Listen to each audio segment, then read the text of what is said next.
the Dawgs Podcast with your hosts, Blake Reneker, Justin Charles, and Josh All. What's up, Browns fans? Welcome back to another episode of the Dawgs Podcast presented by Omaha Steaks. Josh all alone with you guys today, and I'm hoping everybody's having a great week. Everything's gotten kicked off to a good start for you. Rolling through this first week of May. I can't believe it's May already. That's crazy.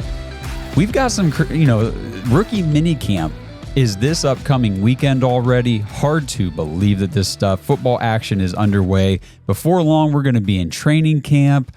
We're going to be gearing up for the Hall of Fame game. We're going to be getting ready for the start of the season, preseason, all that stuff.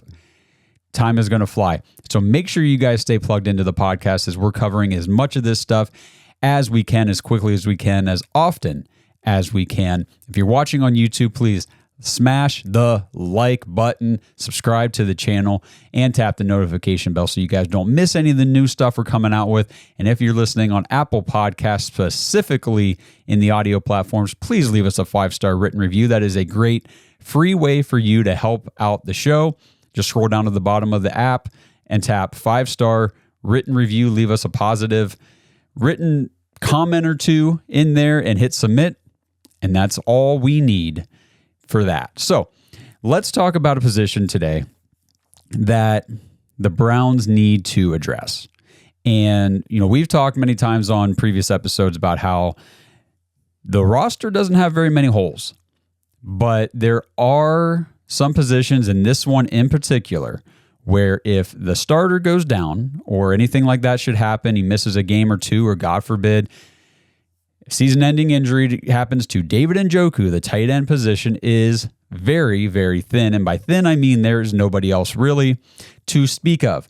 Now, the Browns roster, of course, we do have other guys under contract. And, I'm not saying anything here to be demeaning to any of these players, to any of these guys on the team. But in reality, behind David Njoku, there really is nobody left. The Browns have Jordan Akins, who we signed last offseason, still under contract. And while I was very excited for the potential Jordan Akins was bringing to the roster last year, it just was not realized. On the field, he wasn't used, and it's not like he was missing time with injury. He was healthy. He was available every game, all 17 games last year. And Jordan Akins came out, had 23 total targets over 17 games, just 15 catches, 132 yards.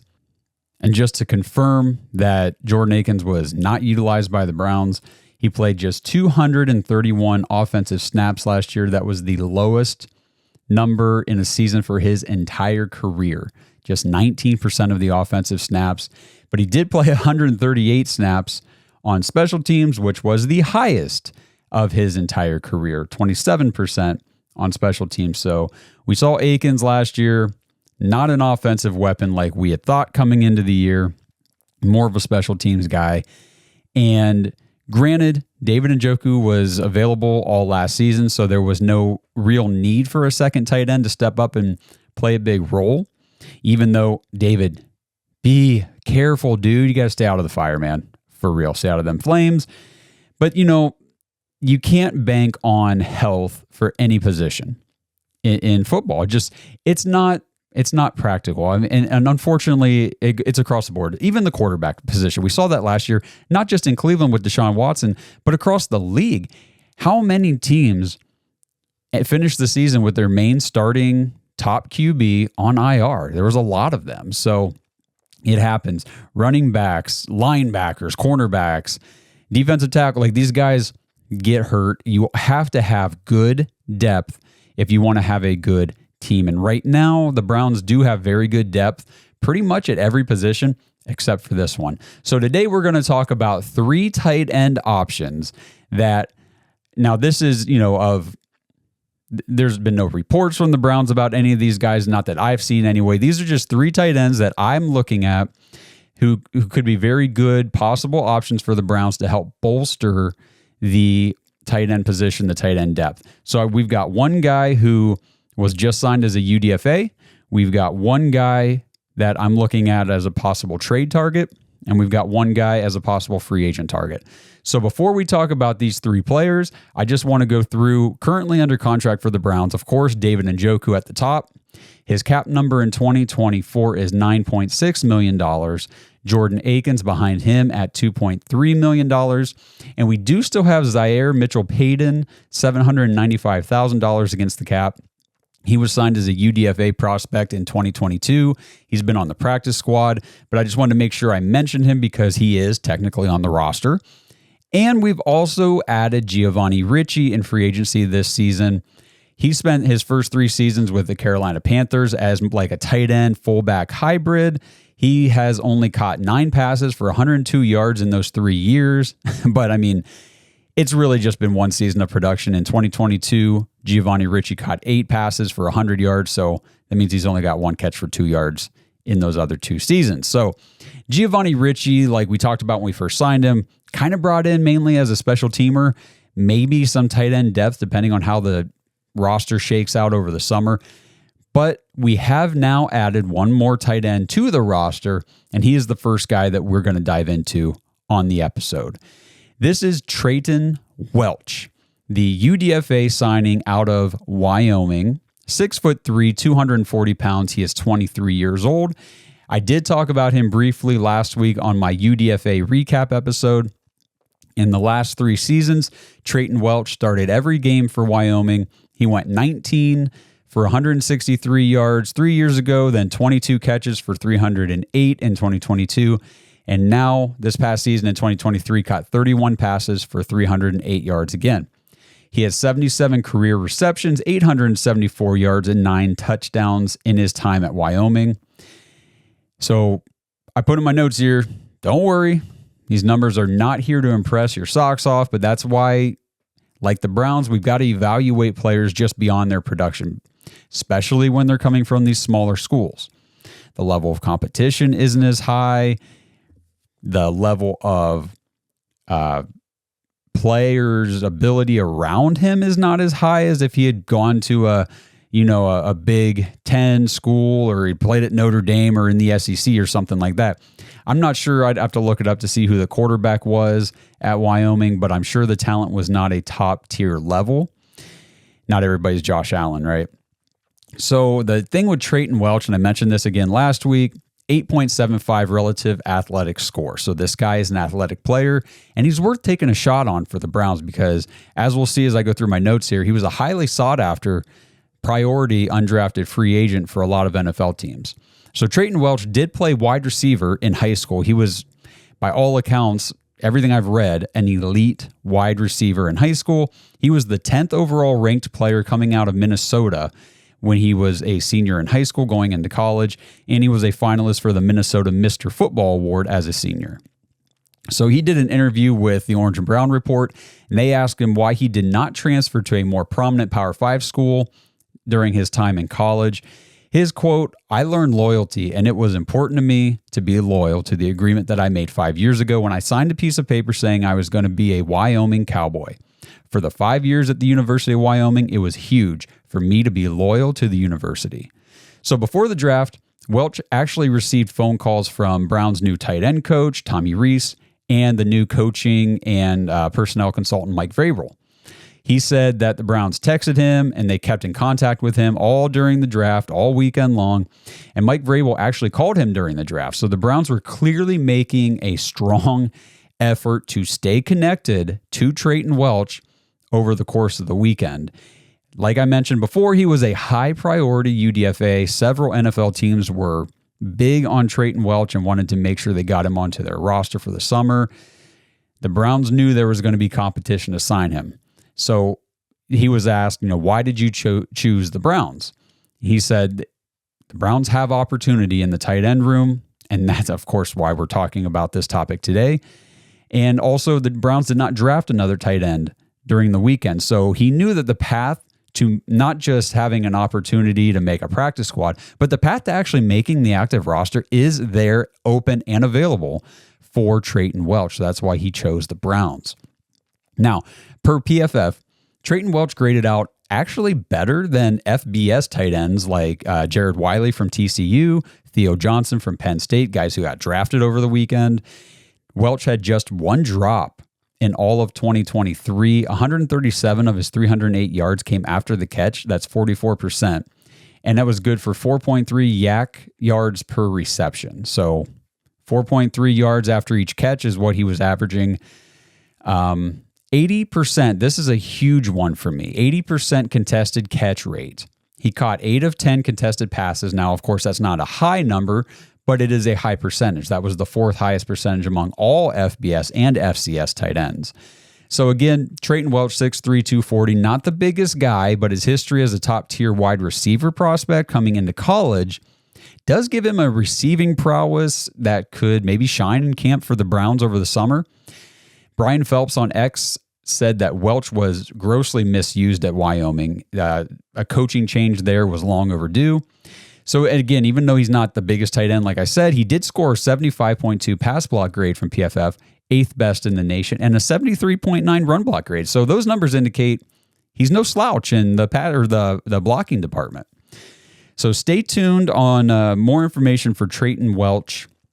He is a guy coming into training camp over the summer. He's going to be doing rookie mini camp this coming weekend. We're going to be watching the progress there to see, does this guy have a legitimate shot to make an impact on the Browns roster? Because we are just desperate for depth and reliability at the backup tight end position. And while we always talk about rookie tight ends take a long time to transition into the NFL, yada, yada, yada, we still need capable players there. And if he can come in, and maybe it takes him a little time to get up to the blocking learning curve from college to the NFL for a tight end, David Njoku can block. But if this guy can come in and relieve some of what we need him to do in the passing game, if he can come in and be a reliable second option in the passing game for the tight end position, that would be huge. So it's something we're going to be watching, and we're really going to be paying attention because Treyton Welch, as of now, is scheduled to come onto the podcast next week. We're going to be interviewing him and letting you guys get familiar one-on-one with Wyoming Cowboys UDFA signing for the Browns tight end Treyton Welch. We are very excited for that episode. So again, YouTube, make sure you guys are liking this channel, subscribing, notifications so you don't miss when that episode drops. This episode is brought to you by Omaha Steaks.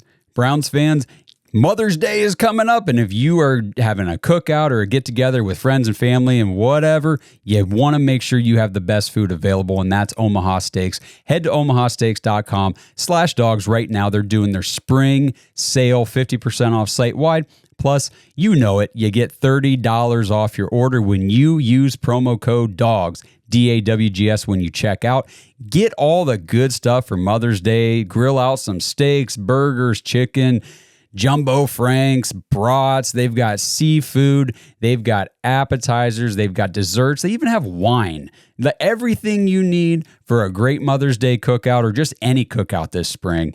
Make sure you get it from Omaha Steaks. They've got the best stuff and the best prices. This is a great deal. You cannot get better food for this deal in the stores. The stores are just screwing us right now. This is awesome. Take advantage. I've been promoting Omaha Steaks for like 3 or 4 years now because I love them. I buy their stuff all the time. The freezer always has Omaha Steaks. I don't even know what's in there half the time. We just pull it out and start eating because it's so good. Give it a try if you haven't, and if you already have, you know how great it is. Get ready for Mother's Day with Omaha Steaks at omahasteaks.com/dogs. 50% off site-wide during the annual spring sale, and get that extra $30 off with promo code DAWGS when you check out. Minimum order may apply. So the second tight end player that I want to talk about, the second tight end option for the Browns that they could be considering, or in my opinion should be considering, this one is the potential trade that I would like to see. If the Browns did this, I'd be pretty pumped if they went and got Brevin Jordan, the tight end from the Houston Texans. Yes, I know, another interaction with the Houston Texans, but we just seem to be linked to them in a lot of different ways. And I don't really care where he's coming from. It's the player that I like. Now, Brevin Jordan, if you're not familiar, he's another smaller size tight end, but he is a guy who has good receiving skills. 6'3", 245, very similar size to Treyton Welch. Now, this guy has already played 3 seasons in the league, and he's still only 23 years old. So he's the same age as Treyton Welch, but he's already got 3 years under his belt at the NFL level. He played college at Miami, and he was a 5th-round pick by the Texans back in 2021. So in his 3 years in the NFL, Brevin Jordan hasn't really had outstanding production, but again, like I mentioned in the Treyton Welch segment, tight ends. It is a much steeper learning curve transitioning from college to the NFL. And not very many tight ends can make that transition quickly. And if you pay attention, if you look back at tight end contracts and draft picks and things like that, very few tight ends actually sign a second contract with the team that drafted them. And it's because of this very reason. It just takes more time for these guys to develop. And I think it's why you see teams like the Browns just completely forego drafting tight ends altogether. Because we draft a tight end, it takes them 4 to 5 years to develop. He might not even be on our roster by the time he really gets to playing at his top potential in the NFL. So like I was talking about before the draft, the Browns have only ever drafted 1 tight end the entire 5 drafts that Andrew Berry has been here now.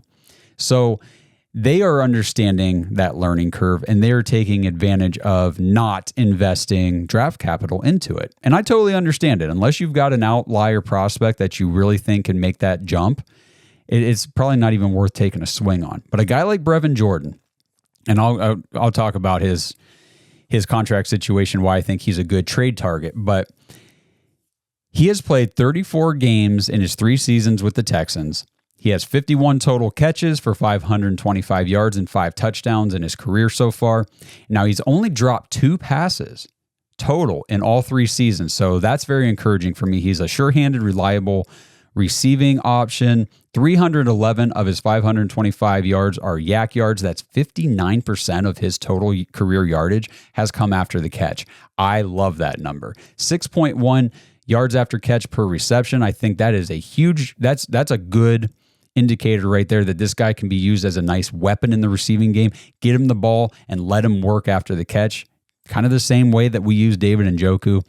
He's got a 54.5 contested catch rate. He's got 6 of 11 total contested passes caught over his career. And what I like about Brevin Jordan, why I think that he could be attainable for the Browns. In his first 2 seasons, Brevin Jordan played with Davis Mills. Not the best quarterback to be developing with. Last year, he was bumped down on the depth chart behind Dalton Schultz. They brought in free agency, and obviously Dalton Schultz is a very good tight end. He became a very reliable and favorite target for C.J. Stroud. So Brevin Jordan's opportunities decreased, and Schultz just re-signed with Houston. So the Texans now have Dalton Schultz back at the top of their depth chart, and they just drafted Cade Stover from Ohio State. So the tight end room is getting crowded in Houston, and a guy like Brevin Jordan is now going into the final year of his rookie deal. So there's really no world that I see Brevin Jordan with the Houston Texans in 2024 having some massive breakout season where they're saying, we have got to re-sign this guy. We got to keep him under contract and bring him back. So, and that's because of Dalton Schultz and now Cade Stover being on the roster too. And they've got Stephon Diggs coming in with Nico Collins and Tank Dell. Their receiving options are disgusting. They really are. They have done a really good job of bringing in receiving options to put around C.J. Stroud. So a guy like Brevin Jordan is not going to get opportunities there, which means he is not going to get a second contract with Houston after this season, which means after this year, he just walks into free agency and signs with whoever he wants. So from the Houston perspective, what's the point in keeping this guy around just for this year to be a depth piece and then he walks away next year? If the Browns wanted to trade for him, it would be a late round pick. I can't imagine it would take anything more than a 6th, maybe a 7th round pick to bring in a guy like Brevin Jordan, who, again, tight end, hasn't produced a whole lot because he's super young at the tight end position. 23 years old. I can't believe he's 23 and he's about to be going into his second contract. That's insane. Which to me just says there is a lot of future left for Brevin Jordan. He was a guy coming out of college that I really liked, and understanding this whole process of tight ends in the NFL, it makes sense why at 23 years old, he still hasn't really popped. The opportunities really have not been there, playing with crappy quarterbacks on crappy teams in Houston, and now being kind of buried on their depth chart heading into a contract season. It just makes sense for Houston. Well, let's just get a 7th round pick or maybe a 6th round pick, whatever it might take to get him. But I like the prospects of having Brevin Jordan on the Cleveland Browns behind David Njoku. I think he could be a very nice weapon in the receiving game, and he could be a very reliable option. God forbid anything happened to David during the season. Brevin Jordan could step up, maybe have a little bit of a mini breakout in Cleveland. And if it doesn't pan out and he has no production here, then we let him walk in free agency. No harm, no foul. We gave up a late round pick for, to take a swing at a tight end too, with 3 years under his belt, super young guy still. It's the kind of move that I think Andrew Berry that likes to make. You take a low risk, high upside shot on a player and see what happens. This episode is brought to you by Bodden Sports. Browns fans, Bodden Sports is your one-stop shop for all your athletic gear. Bodden started out perfecting and manufacturing the best balls in the business. Yeah, if that sounded dirty, that's more about your mind than my words. But hey, it's true. Baseballs, softballs, footballs, basketballs, volleyballs, soccer balls, you name it, and Bodden has engineered the highest standard sports balls available.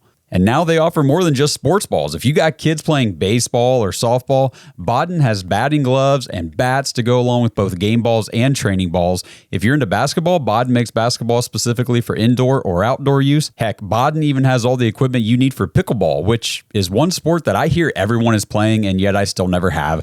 And I need to fix that soon.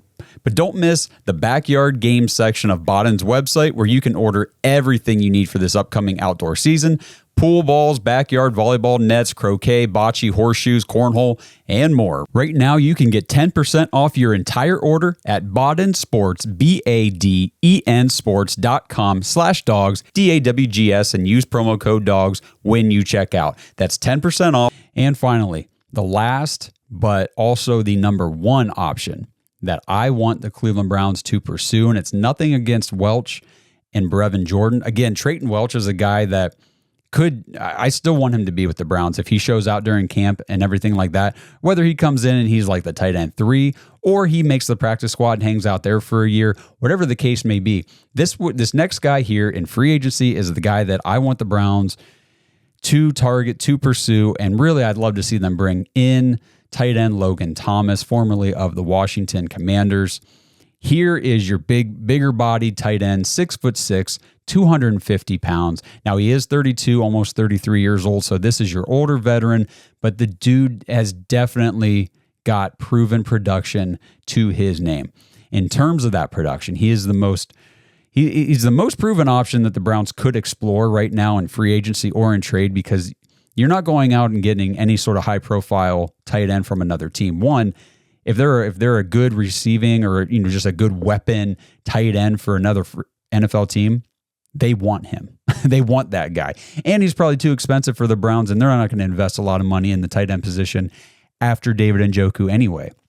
Logan Thomas could be a good bargain, veteran, proven production type of player for the Browns in free agency. So Logan Thomas, he started his career as a quarterback for the Cardinals. He was drafted back in 2014. And then a couple years as an unsigned free agent, he decided to transition to tight end, signed by the Bills in 2017, signed by Detroit the next year. Finally, though, in 2020, he signed with Washington, and that's where his career as a tight end really took off. So in his first season as a Redskin or football team member or whatever the hell they're calling themselves, Logan Thomas, 54 career targets to his name coming into that first year in Washington. 2020, dude just explodes. 110 targets, 72 receptions, 670 yards, and 6 touchdowns played, 16 games. Just a complete breakout, dominating season for Logan Thomas. Followed that up in 2021 with an injury-riddled season. He only played in 6 games, just 18 catches, 196 yards, and 3 touchdowns. So at that point, it was looking like, okay, maybe this dude was just a one-year wonder. But no, in 2022, he bounced back 14 games, 39 catches, 323 yards, and a touchdown. And now last season continued his bounce back from his injuries in 21. And in 2023, he played in 16 games, 55 catches, 496 yards, and 4 touchdowns. Logan Thomas has a low drop percentage. He had 5 drops on the 110 targets in 2020, but he has just 6 total drops in the 3 years since then. He's averaging around 4 yards after catch per reception the last 4 seasons. He's a pretty good contested catch receiver, 56% contested catch rate since 2020. And let's not pretend like he's been catching passes from any great quarterbacks either. None of these guys on the episode today have had a chance to play with a quarterback like Deshaun Watson. The biggest concern with Logan Thomas, of course, is his injury history. He missed 11 games in 2021, missed 3 games in 2022, but he missed just 1 game last year in 2023. So he's on the upswing. Yes, he's getting a little bit older, but 33 years old, still not that old for a tight end to be productive in the NFL, especially whenever he's coming in to be the tight end 2 behind David Njoku. That's better odds for sustained health, and he could prove to be a reliable target near the end zone with that large frame.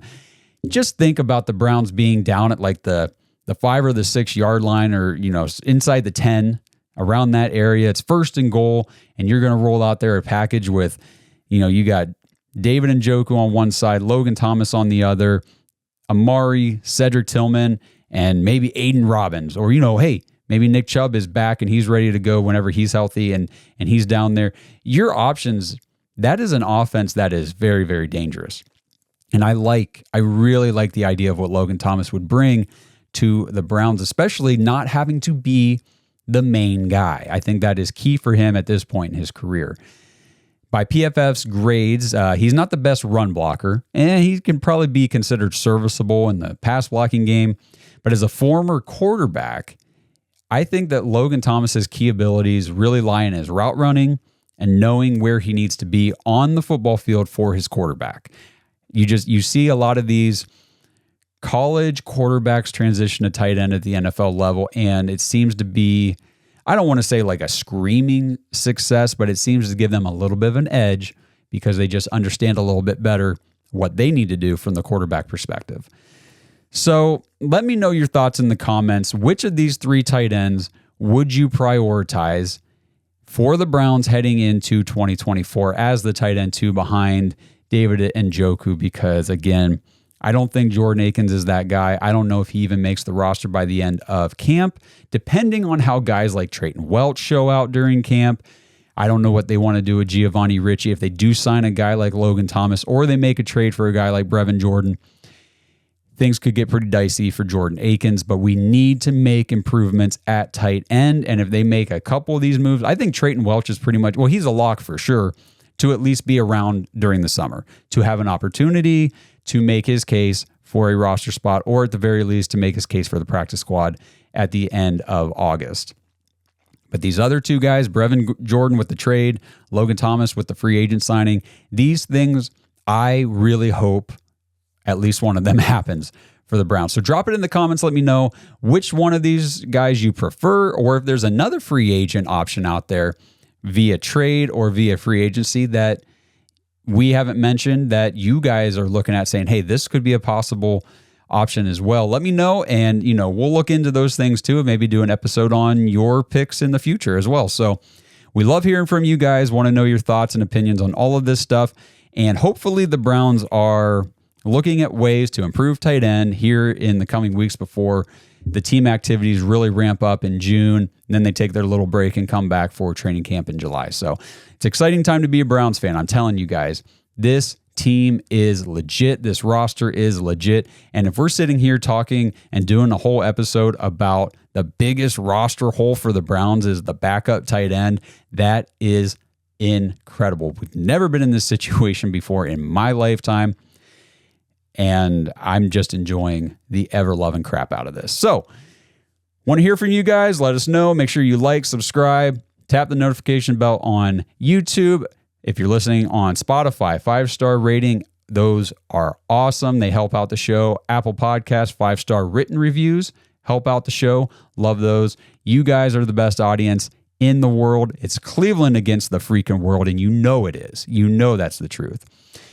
And I really don't have a whole lot else to say. We're going to be doing an Ask Me Anything live show, I think tomorrow night on YouTube, so stay tuned for that. If you've got AMA questions that you would like the Dawgs podcast to answer, and it could be anything from Browns questions to podcasting questions to movies, video games, Cavaliers, go Cavs, by the way.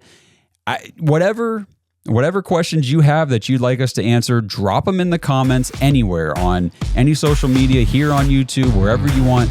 We'll see them and we'll get to as many of them in the live show as possible. So until I talk to you guys again, let's go Browns. Thanks for listening to another episode of the Dawgs Podcast. Make sure you subscribe on YouTube and follow us on Twitter at the Dawgs Podcast. Get your thoughts on the show at thedawgspodcast.com.